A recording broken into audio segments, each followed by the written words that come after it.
अस्सलाम वालेकुम बिलादरी, क्या हाल है? त्रकड़े वदे हो? अच्छा, काफ़ी सारे दोस्तों ने जनाब मैसेज होने खास कर टिकटॉक दुते भाई हाँ भेड़ और बकरी का फ़र्क दसाओ। तो मैं शार्टकट अपने दोस्तों के नाल शेयर एक चीज़ करे सा कि बकरी और भेड़ दे ये फ़र्क है। ये दे पाओ, ये सामने गुआरा सब चारा सामने कुतरा पी है। उस तो इलावा जनाब ये तो सामने मूंगी के मिसे की खुरली भरी पई है। उस दे बावजूद इन्हों की वक्खी चेक करो। ठीक है, हुण अगला तो मैं जनाब भेड़ के मुतालिक दसना। खास कर तुसां जनाब हुण इहदे भेड़ां की खुरली चेक करो। भेड़ां की खुरली दे विच जनाब ये चेक कर गिनो, ये कैसे बची पई है। टोटल लकड़ी बची पई है, उस तो तले कैसे बची पई है, ये मिट्टी बची पई है।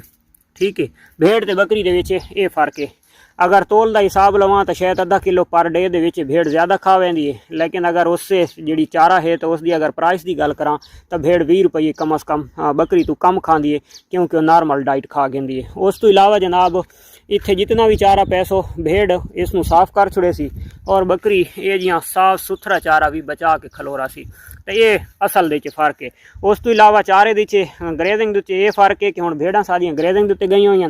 ये सान जनाब घर खलोते हैं, छुट्टियां वो भी जनतर खलोती हैं, नहीं जनतर वजना उसी। बकरी जी है तो यदी आदत होंगी है कि ये इन यार दरखत नू ये जिन दरखत उत्ते पैर चा के उत्ते चढ़सी उत्तू खावना ज़्यादा पसंद करे सी और भेड़ जमीन दे विच सिर बाहर न कढे सी। भेड़ जनाब जड़ा माड़ा मोटा जो भी हो सी चारा सुक्का सीना उस उत्ते चढ़ती रह वैसी, नसन भजन कम हो सी।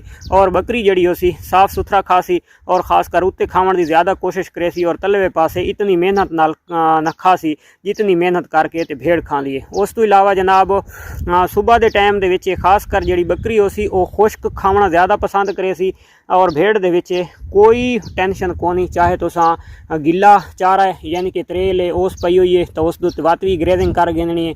बकरी तब तक ग्रेजिंग न करे सी जब तक चारा तले खुश्क ना होती सी। ठीक है, उस तो इलावा जनाब जिस टाइम बकरी दा चरण का टाइम थी सी उस टाइम भेड़ जी है तो खास कर वो राज के ते पिछे घर वलन वाले पास आसी। भेड़ नू गर्मी महसूस थी सी, बकरी उस टाइम चरा शुरू करे सी। ये खास कर उन्होंने चीज़ों का उन्होंने दोस्तों को लाजमी और ज़्यादा इलम है।